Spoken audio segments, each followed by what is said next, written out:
Sim, senhores engenheiros e simpatizantes. Então vamos lá.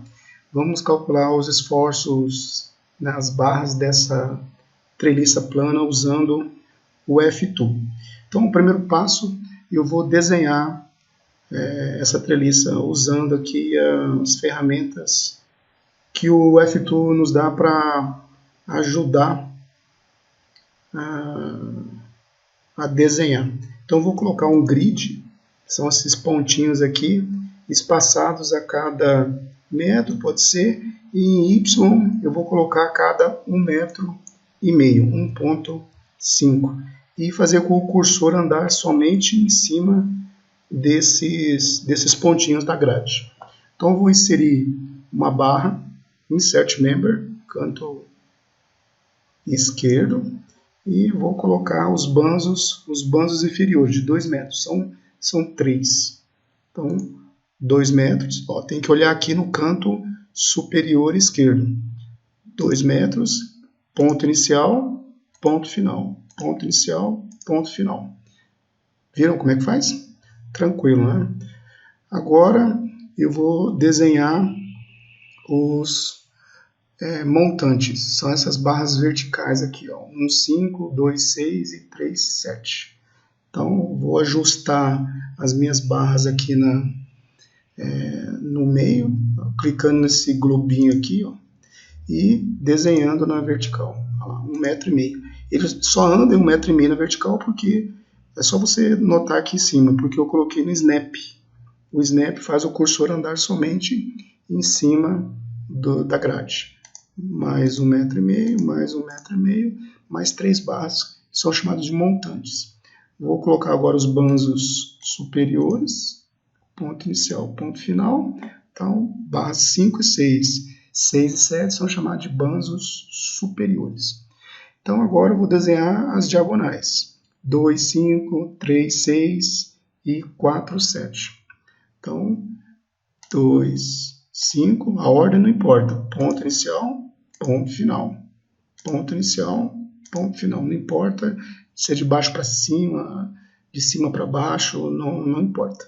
Então, uma vez desenhado, vou voltar aqui para o modo seleção e agora eu vou definir na ordem aqui dos ícones canto superior esquerdo, né? Na ordem material, seção transversal e apoio. Depois eu coloco os carregamentos, só tem força concentrada. Uma palavrinha sobre os materiais e as seções transversais. O F2 ele exige que você coloque um material para uma determinada barra. Ele exige que você coloque uma seção transversal para essa barra. Tá? Nossa treliça aqui ela é isostática. É por equilíbrio de forças e momentos. Né? Sempre as nossas estruturas estão sendo calculadas. Não precisaria das informações de materiais e seção transversal. Mas como o F2 é de uso geral, ele pede. Ou seja, os valores que ele pede não podem ser iguais a 0. Mas um valor diferente de 0 ele vai aceitar sem problema nenhum. Então, o material, por exemplo, né, ele começa aqui, ó, o primeiro ícone lá, Material Parameters. Ele começa em None, sem nada. Sempre clica numa folhinha em branco, significa que você está querendo um novo material. Dá um nome, New Label, né, um novo rótulo para esse material e aceita um tipo pré-definido de material, para você não precisar ficar procurando na internet. Concreto, aço, vou colocar aço aqui. Né? Então, feito. Uma vez definido o nome, ele já traz, como é pré-definido, né, o tipo, ele já traz um módulo de elasticidade, um coeficiente de Poisson e um coeficiente de dilatação térmica. Aceita e aplica em todas as barras. Você pode aplicar clica, uma de cada vez, ó, viu que ficou vermelhinha? Aplica uma de cada vez. Você pode selecionar um grupo, que nem o AutoCAD. Você seleciona um grupo e aplica, ou tem um botãozinho para facilitar a vida. Todas as barras são iguais. All. Só clicar aqui, a partir desse momento, todos os materiais, todas as barras têm um material aço. Tá? Então agora nós vamos mudar para as propriedades da seção transversal. Ele começa aqui genérica, em branco. nós vamos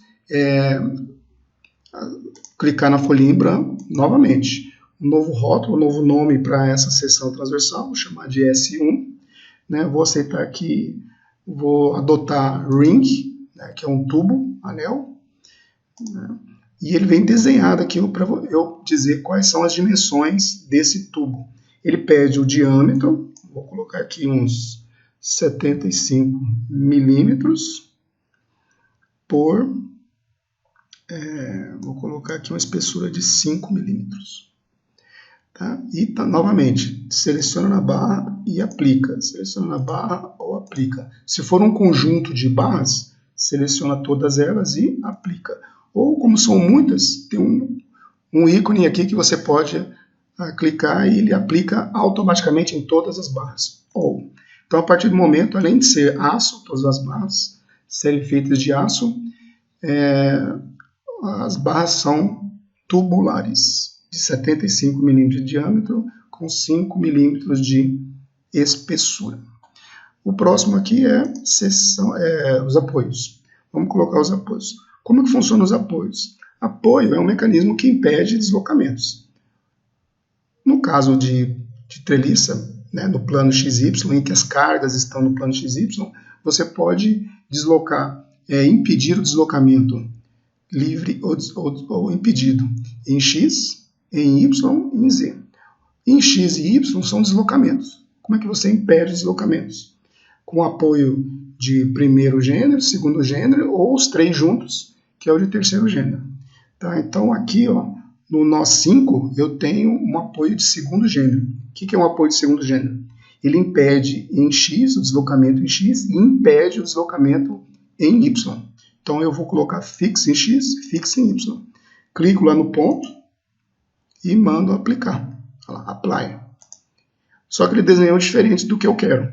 Tá? O desenho não importa muito, mas eu quero o desenho igual ao meu lá. O que eu faço? Eu giro ele de 90 graus. Eu vou colocar menos 90, clico de novo lá no ponto e aplico. No nó 1, ele só está impedindo na direção X. Ó, lembra? Tá? Lembra como que é o apoio de primeiro gênero? Ele está livre numa direção. E a direção livre é o X. Então eu vou clicar aqui em X, voltar para livre. Não, Y tá livre. O X está impedido. E o Z não foi mudado nada, é uma rótula, está livre. Clica no ponto e aplica. Tá? Então, os apoios, né, estão colocados junto com as barras. Como é uma treliça ideal, todos os nós são rótulas. Então, nós temos aqui, ó, Rotation Release, que é você colocar as rótulas, ó, aplica. Clica no ponto, onde tem o nó, e aplica. Clicou, aplica. Com o Shift também funciona. Você pode selecionar vários com Shift e aplica. Olha lá, apareceram. Tá? Então, o desenho da treliça é isso aí. Agora eu vou colocar os carregamentos. A carga nessa treliça é composta de 3 forças iguais. Então, eu posso criar um tipo só de carregamento de 5 kN positivo, para Y positivo, para cima.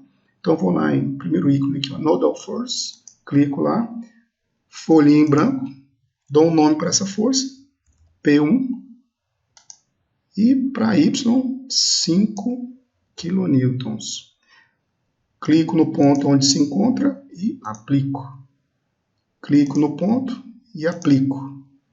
Clico no ponto e aplico. Aí você tem, se o texto estiver muito pequenininho, essa versão do F-Tool permite você mudar um pouquinho o texto, aumentar um pouquinho o texto. Se o apoio está muito pequeno, também ele deixa, né, suporte um pouquinho maior. Né?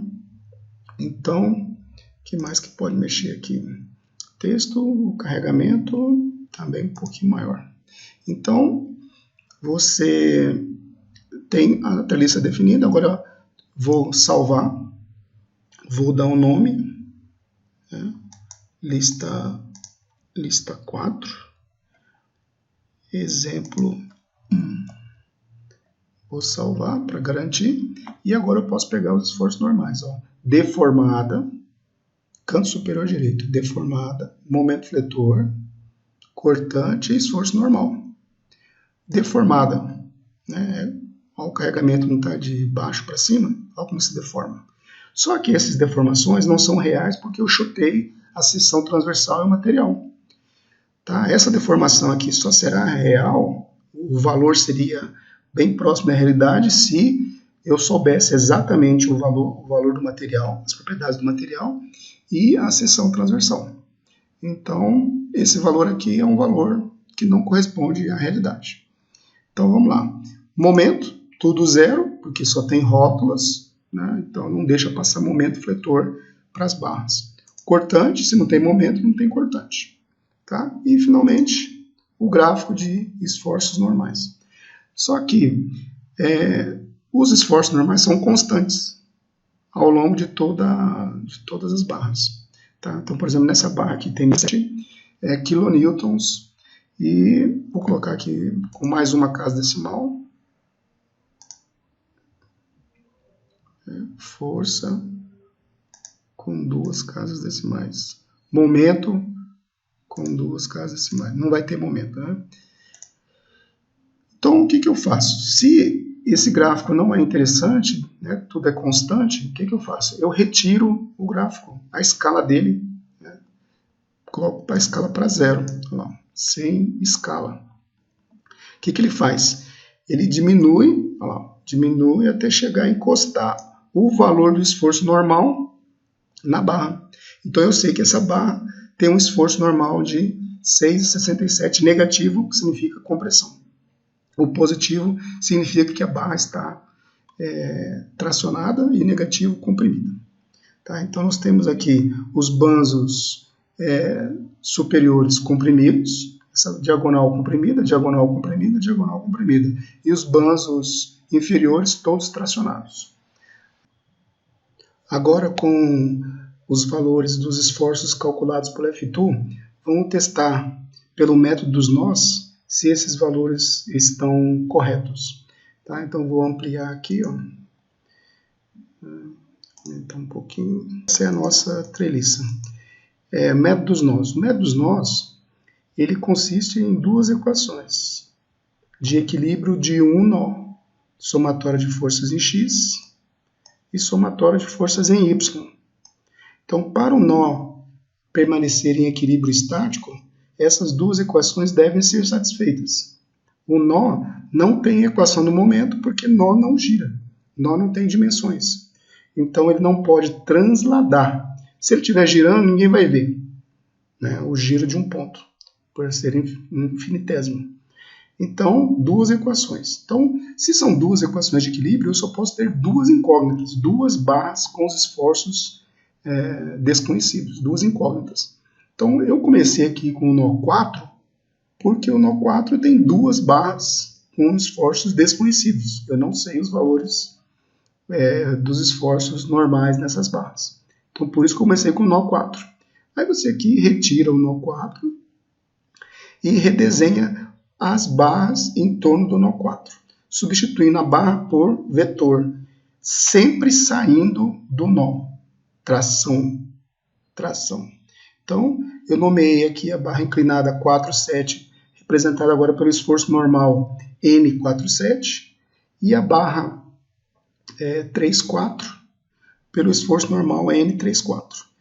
Só que no nó 4 também tem uma força externa de 5 kN. Aí você vai lá e coloca também a força de 5 kN. E aplica as 2 equações. As 2 equações devem ser satisfeitas simultaneamente. Não tem ordem de aplicação. Só que fica mais fácil, com o tempo você vai perceber, fica mais fácil começar por alguma delas. A mais fácil começar é em força em Y, que vai aparecer apenas o N47 como incógnita. Olha só, somatório de forças em Y igual a 0. 5 está em Y, na vertical, então é positivo. E N47 projetado em Y, N47 seno de alfa, chamei esse ângulo aqui de alfa. Então, quando abre o ângulo, né, projetou em Y, seno. Então, N47 seno de alfa. N47 seno de alfa. Somei tudo que tem em Y. Por que o N34 não entrou no somatório? Porque ele está em x, não tem projeção em y. Então, somei todas as forças em y e igualei a zero. Notem que, como só tem o N47, fica fácil calcular ele. N47 é igual a menos 5 dividido pelo seno de alfa, que já foi calculado aqui como 0,6. Dá menos 8,33. Então, a barra 47 é essa aqui, ó. Tá? É a diagonal. A outra equação é somatório de força em x igual a zero. Força em x é horizontal. Eu tenho N34 e tenho a componente N47 projetada em x. As duas forças aqui estão no mesmo sentido. Então, contrário ao eixo x, eu vou colocar aqui menos e menos. Só que menos e menos é igual a mais e mais. Mais e mais, tá? Então, se você isolar o N34 que falta calcular agora, o que é o N34? É o menos N47, que você já sabe o valor, que vale menos 8,333, vezes o cosseno de alfa, que vale 0,8.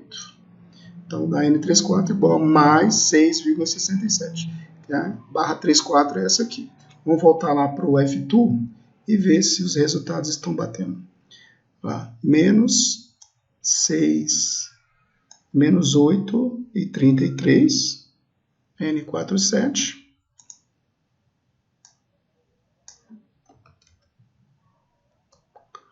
E 6,67 menos 8,33.